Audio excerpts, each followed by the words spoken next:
this time. I thought it was the end. Where's my son? I couldn't find him. When you're on a mountain bike, you're kind of on the edge. Dead or unconscious, I don't know. The worst case scenario was Aaron dying in that cave. We cannot afford the wrong estimation.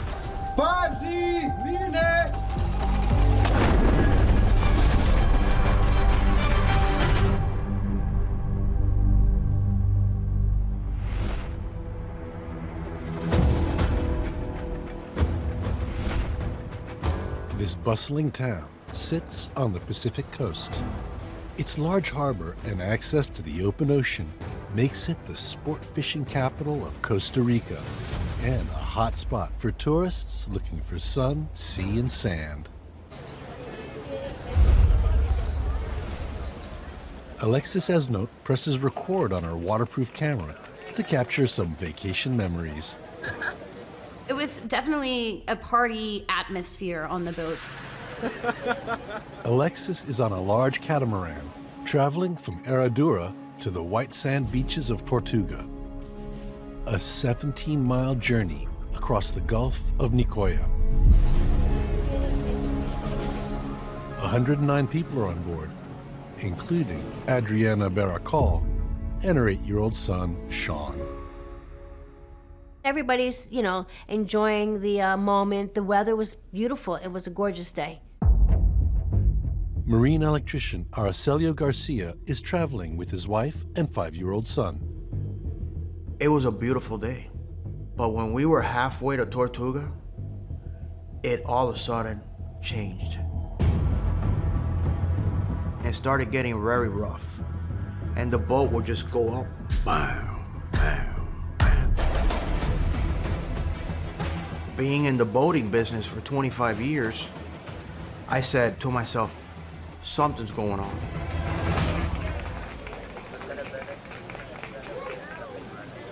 The passengers have no idea that below them, the waves have smashed through windows in the boat's hull.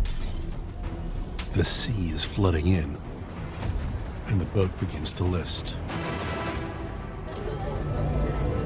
Eventful time.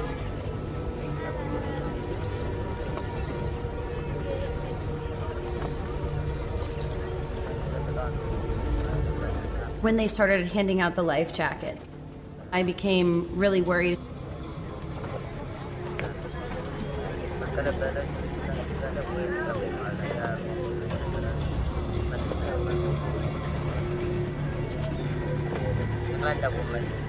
There's water in the bottom of the boat on that side.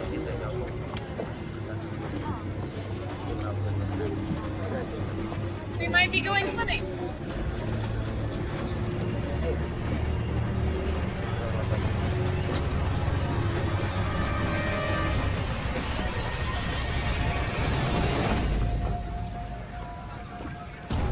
Oh my God.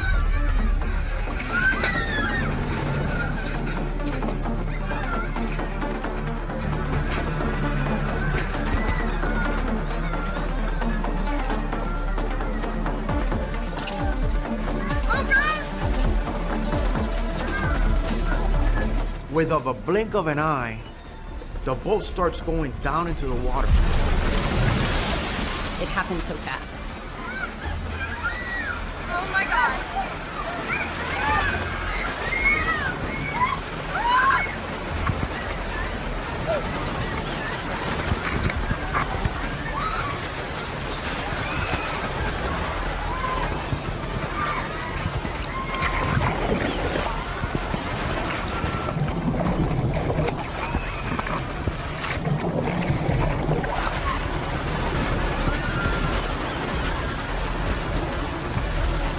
I thought it was the end.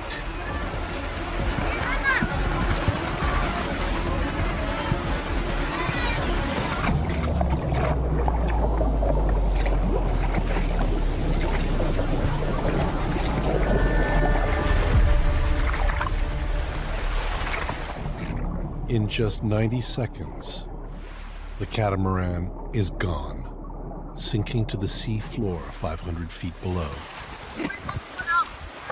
Where's everyone else? The passengers find themselves stranded in open ocean, 9 miles from the closest shore.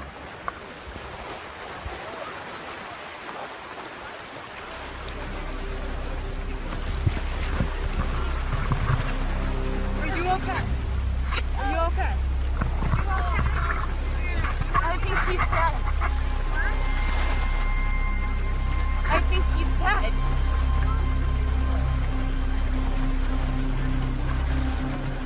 Oh, in the water?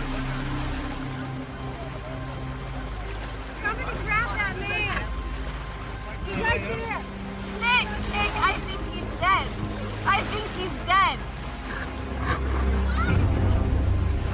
The man in the water. It's floating. In front of you. Turn him over. Can you see that way? Can you see if Auntie's over there? One man is dead. Others are missing.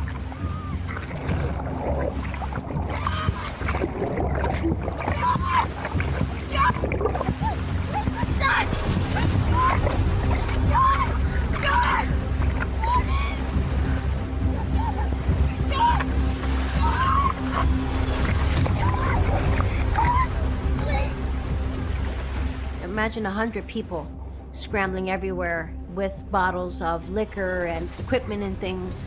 I kept looking for his head and I just didn't see it.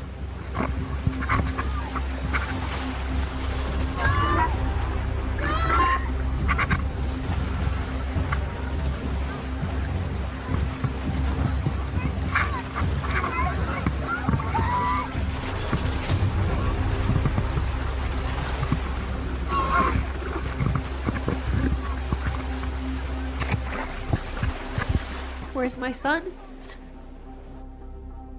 I couldn't find him.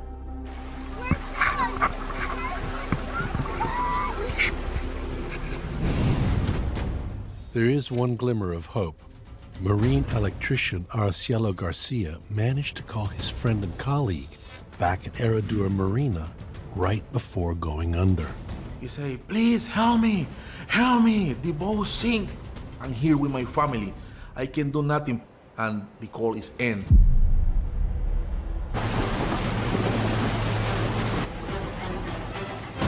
Word of the disaster spreads to other boats in the marina. I told my mate, just get ready because what we're gonna find is nothing we did before.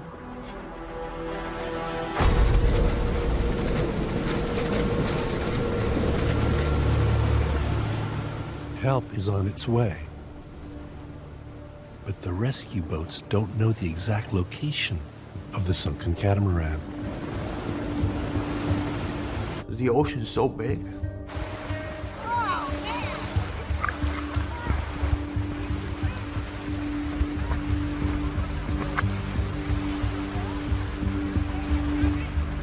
You feel helpless.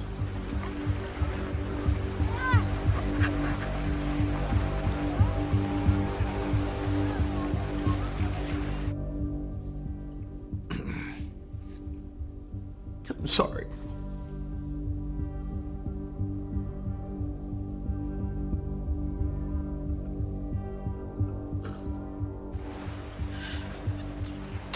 This just makes me live that moment of horror and terror that we went through.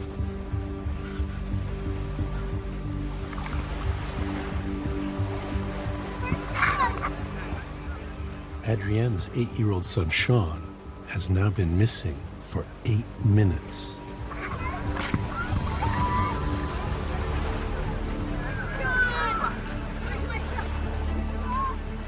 As more time passes, it becomes a struggle to stay above the rough waves with the hot sun beating down.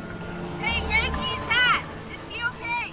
If the passengers don't get help soon, many could drown or succumb to exposure. I started looking at the sky and said, God, I don't want to die like this. You know, this is not the way I want to die.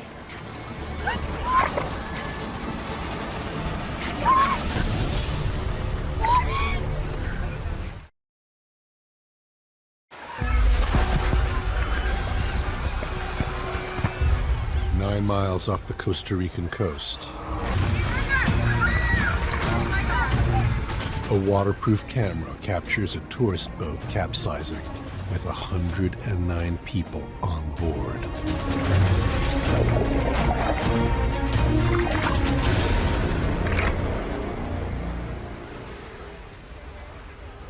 Not all have survived. I think he's dead. I think he's dead. Others are missing. I didn't see my son. I couldn't find him.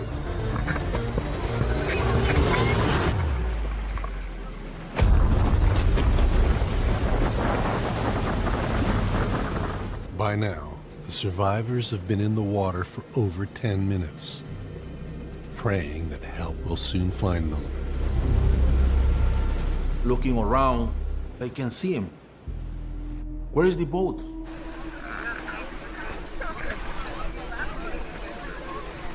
You're in the middle of the ocean, nothing around.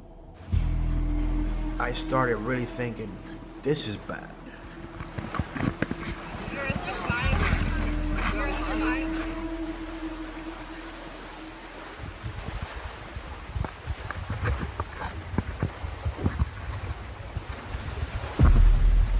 "15 minutes after the boat sank. By chance, a passing freighter spots the stranded passengers.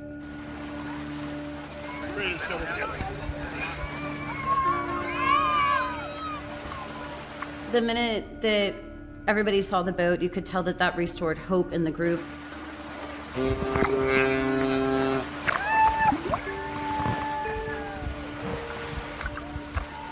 The freighter stops 500 feet away. Our group was, oh, we should try and swim towards the freighter.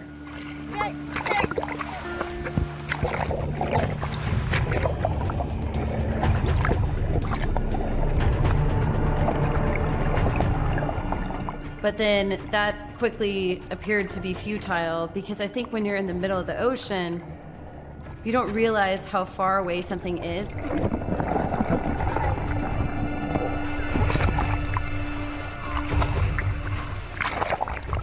Only a few passengers are strong enough to swim through the rough waves to the safety of the freighter, leaving more than 80 behind.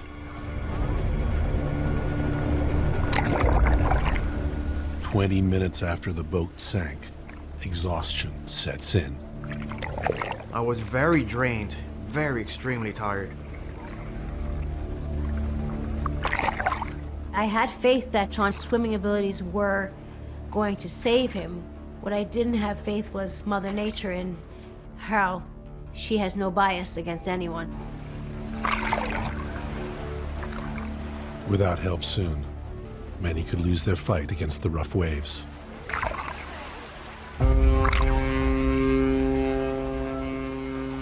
This ship started like bang, bang, bang.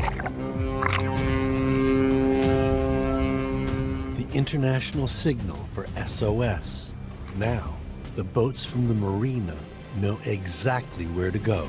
We turn the boat again and go straight to this plane.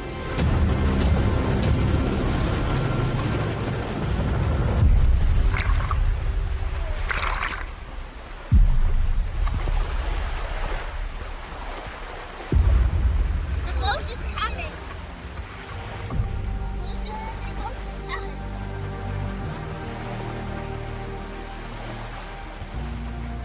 Okay, go forward.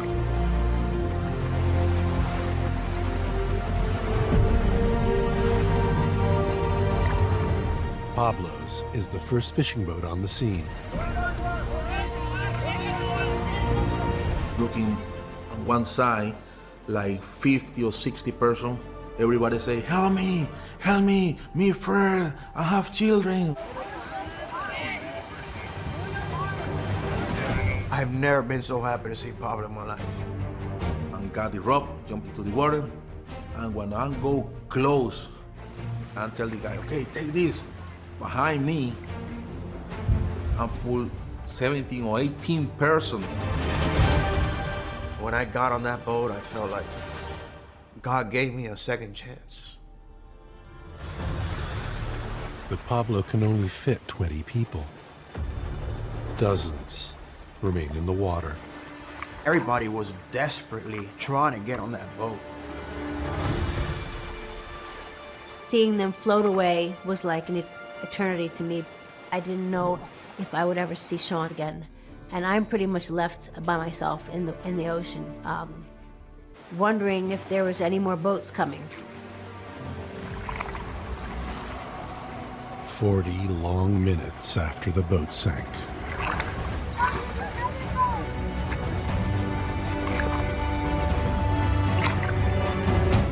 The only thing you can see was people raising hands, asking for help.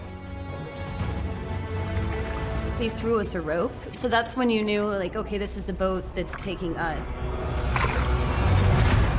Grab it. Grab it. Grab the lifeline. Yes, now giving you the other hand. Yes, that's right. 1, 2, 3. Okay.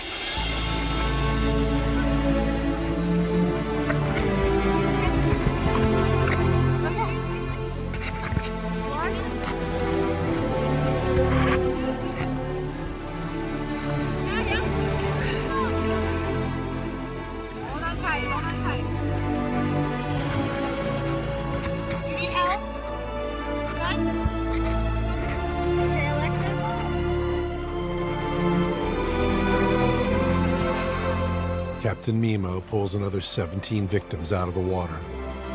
For those left behind, their only hope is if other fishing boats reach them. And terrifyingly, Adriana's 8-year-old son Sean is still missing. I just didn't know what to do. I didn't know he could survive that, what we had gone through.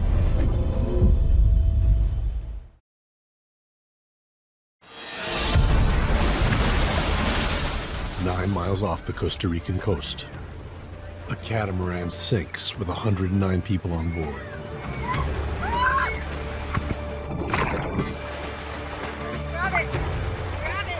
After an hour in rough conditions, help arrives, but nearly half of the shipwrecked passengers still need rescue. Hold on tight. Hold on tight. You need help? And one mother doesn't know the fate of her 8-year-old son. My first question to Memo was to find out where Sean was.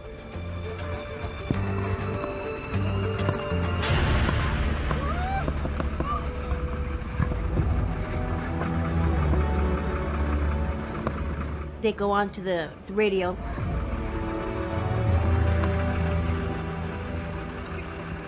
Other people are trying to console me.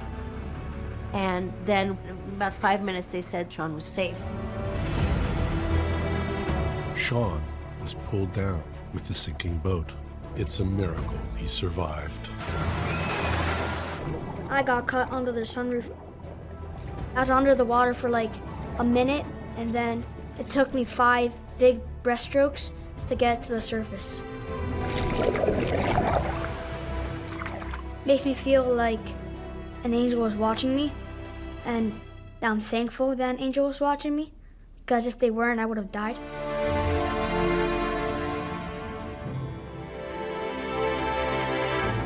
But not everyone is so fortunate. 3 tourists die in the tragedy. I look at my son and I say, what a strong boy he is, because I can't imagine what he went through. Pablo saved me that day. Thank God I'm here and I'm telling you the story.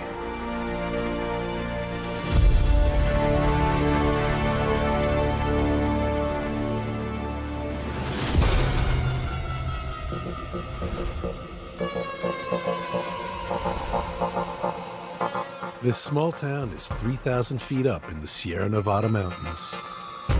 A cliff-top playground for experienced mountain bikers.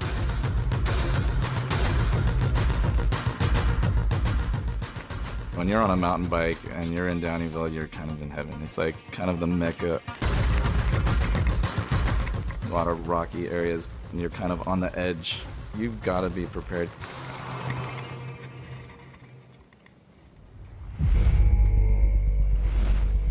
Roger Fuji gears up for a day of riding, alongside Erickson Alvarez and Adrian Merced. His name's Adrian, but we all call him Dre. Ever since I've known him, he's been an extreme guy. Mine, when I turn it on, it automatically records. Good? Dre and Roger wear cameras to capture the excitement. All right, let's do it.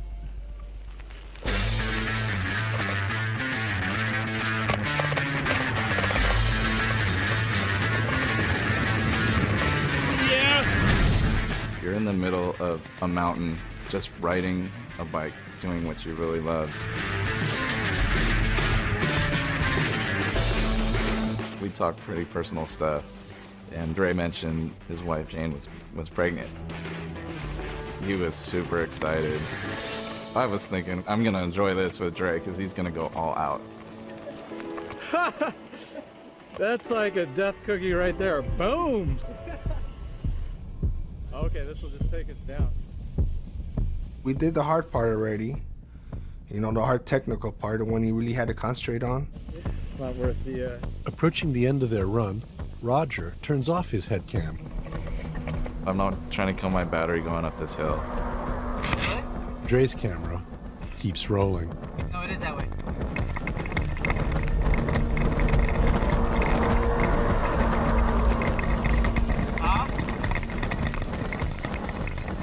Hell yeah. Loved it.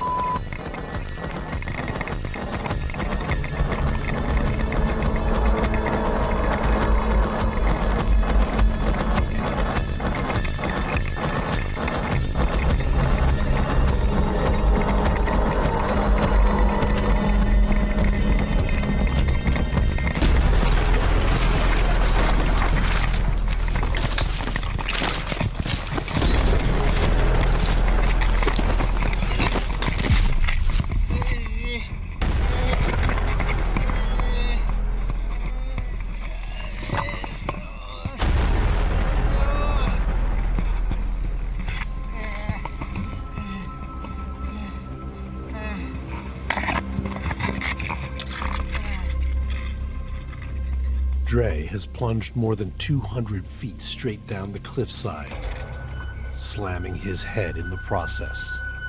He's fallen out of sight of his friends.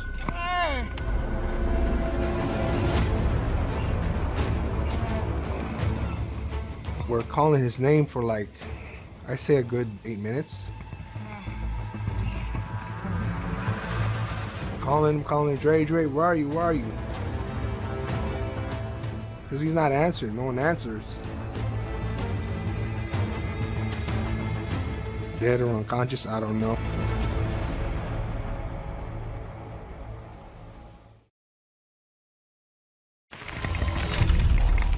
In the Sierra Nevada mountains, mountain biker Dre Merced has plunged 200 feet down the side of a cliff.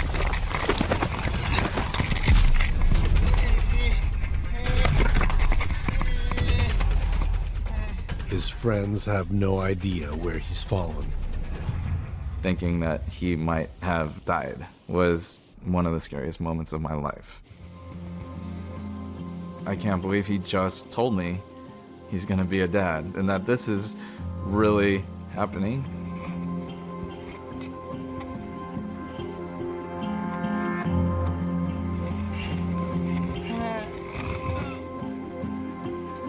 After a while, I finally heard him. There was blood on his forehead.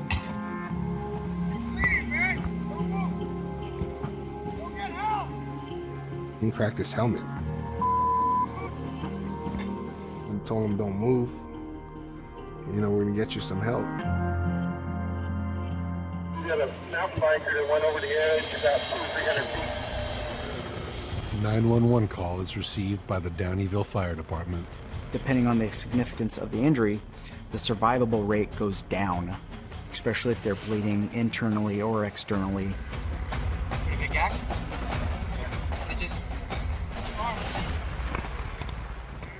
We just basically load up and we head in the trail.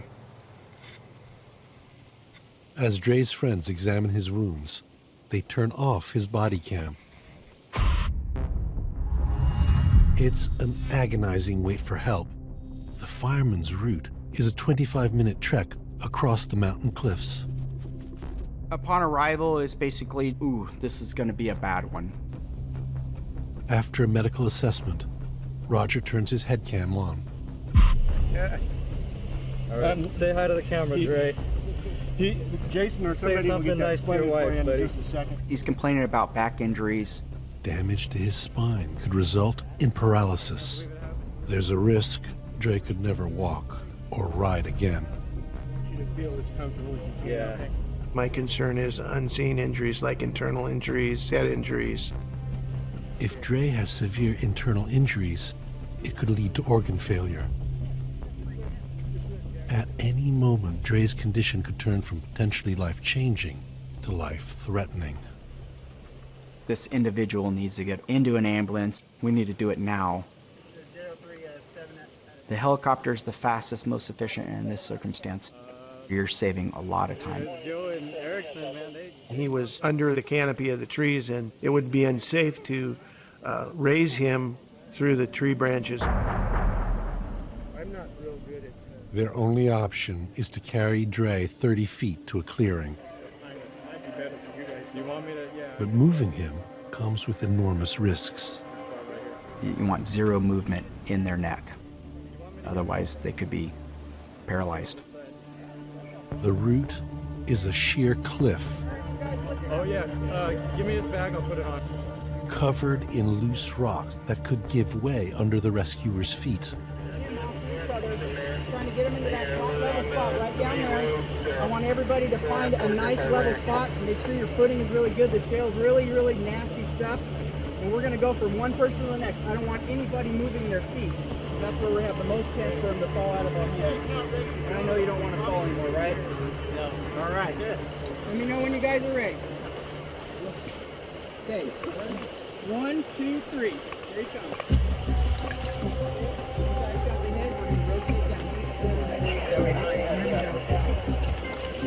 Got him? Alright. Let me get down.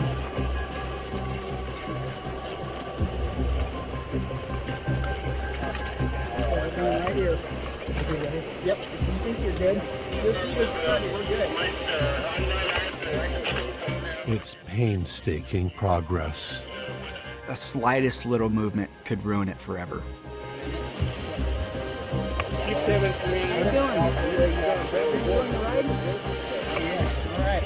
Okay, we need another body or two down Got there. him right here? I got it. I got this side. Yep. Slow movements are safe for Dre's spine, but if he's bleeding internally, every extra second they take reduces his chances of survival.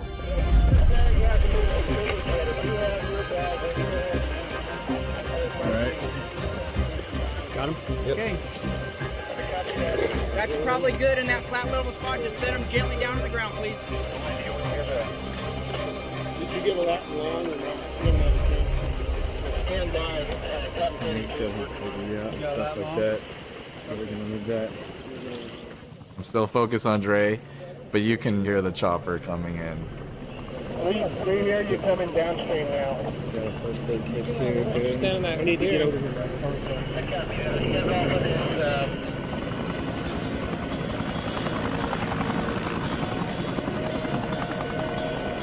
Oh, dang, Dre! 45 minutes after he first fell, the helicopter hoists Dre off the cliff. Amazing. His future is now in their hands. We said a prayer and said, just pray that Dre's gonna walk away from this and he'll be riding with us again.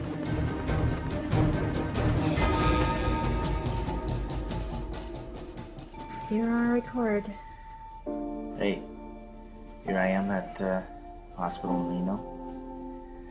So you can see my battle scar here. So abrasions on my lower back. One of my biggest fears was the severity of the injury. Am I going to be able to actually take care of my kid? Am I going to be able to hold my child when he's born? Is the wifey taking care of me? 6 months later, after multiple surgeries on his leg and shoulder, incredibly, Dre recovers. I was able to hold, my son and able to be the kind of father I wanted to be.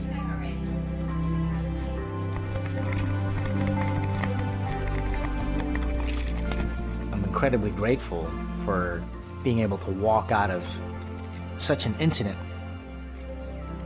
It's almost like you're given a second chance.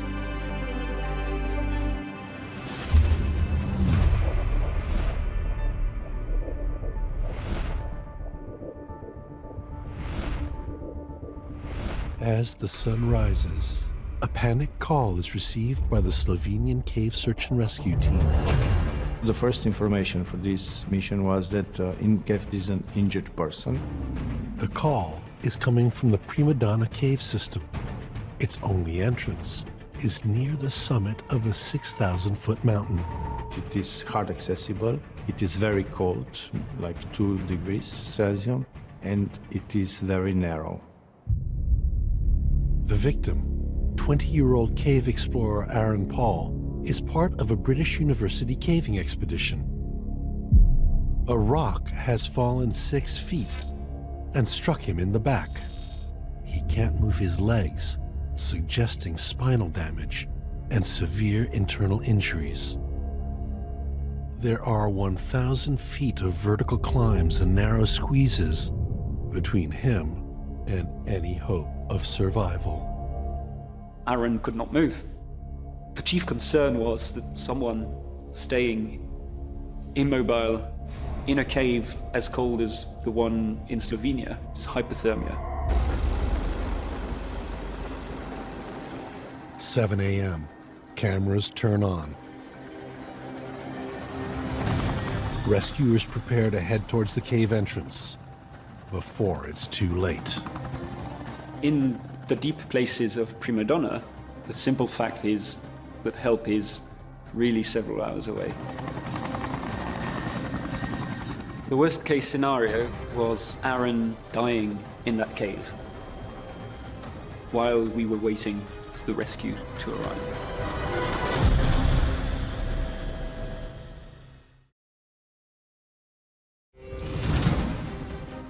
Deep beneath the surface of a Slovenian mountain, British caver Aaron Paul lies severely injured and hypothermic, while his friends try to sit tight.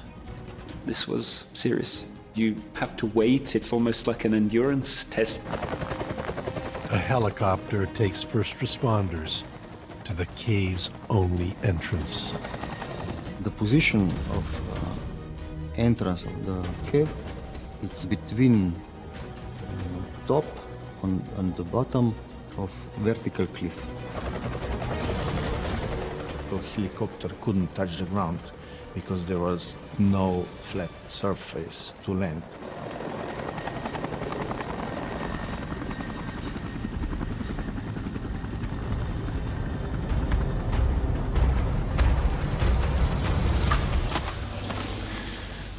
It takes 2 hours navigating narrow caves and sheer cliffs before finally the team reaches their patient. Thankfully, Aaron's still alive. We were shaken, but relieved. I felt that he was in the best possible hands. First, we have to do all the first aid, and after that, the doctor is in charge how the patient will be moved. Blankets reduce the risk of Aaron succumbing to hypothermia, but the medical assessment reveals his back injuries are worse than the rescuers ever expected. He can move his legs, no feel his legs. We suspect a spine injury. It is very important that we put the victim into a stretcher.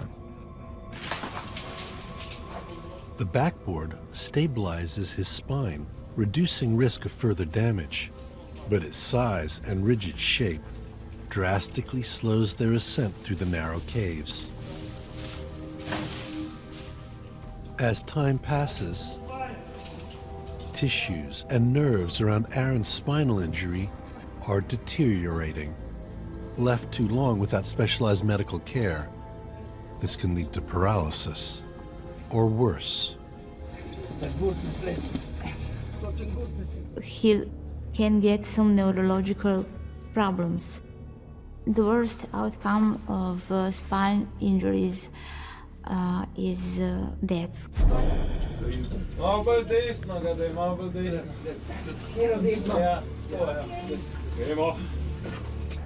We need to do fast, but be careful and safe.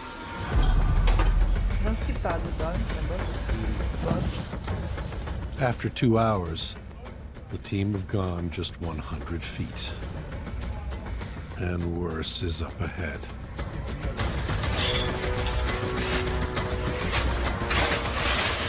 We had several different locations in the cave that was needed to do the widening, to put the victim in a stretcher through.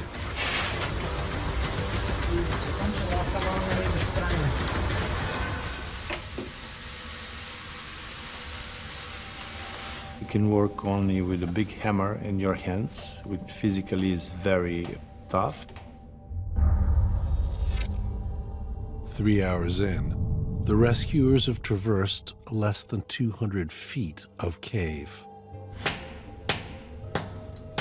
The slow progress starts to affect the patient. He has pains, and I was really worried. Every time I thinking about time. Time is life. If we just continue manually with bare hands and hammers, it would last days.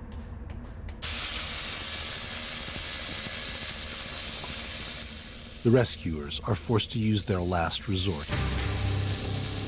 explosives.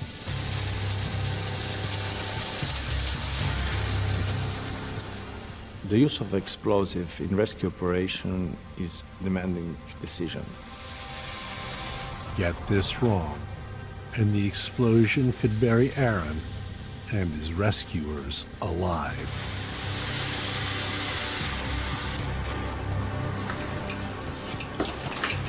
We are afraid, but we must focus and do the best.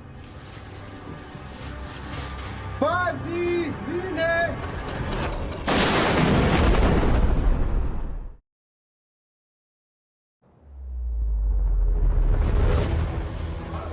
Deep within a Slovenian mountain, caver Aaron Paul puts his life in the hands of a rescue team. There was a fear that maybe he would lose the use of his legs. To get Aaron to the urgent medical care he desperately needs, his rescuers are forced to use explosives to blast their way through the narrow caves. It was quite dangerous because the rock was not solid. We cannot afford the wrong estimation. Pazi, mine!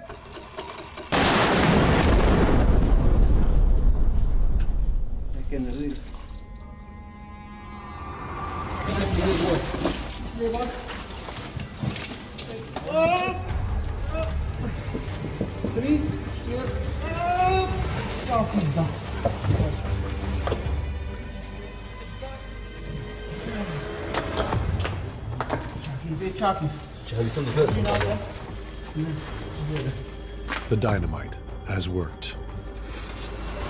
Глава му рецем прoti теб. Proti meni? Ja. 20 centinov. Okej. 10 centinov. Gremo počas. Подвигни го ще мой. Počasi. Gremo počasi. Noge dvignite, levo mora tkanić proti tebi. Ne vleči. Ne vleči. Ja, cel levo rob se kajla. 9 hours into the rescue, the team still has 750 feet of narrow passageways to navigate. At 5 more points, they have to blast their way out. We didn't realize at the beginning how tough it will be. Ja. Kje?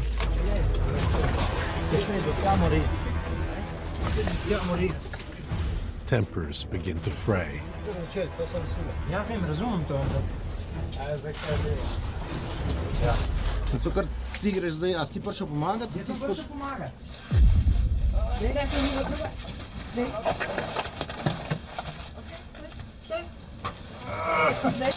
Počasi! Jaz neč ne vidim. Ej, počasi.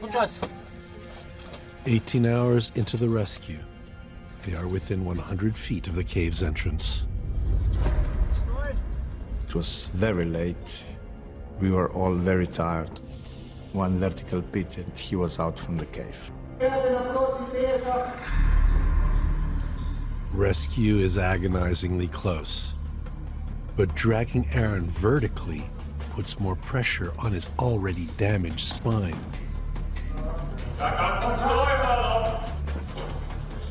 It's a risk they have to take. If we make some mistakes, he can be paralyzed.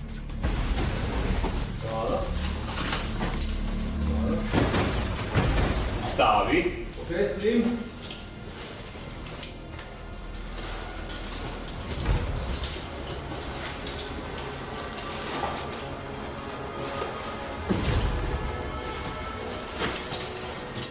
We have one person who is monitoring the stretcher.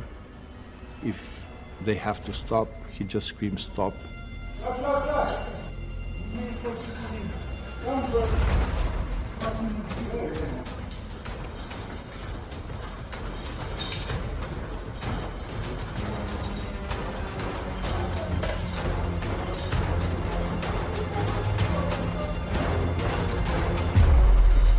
"19 long hours after the rescuers first reached their patient, an Army helicopter collects Aaron from the precipice."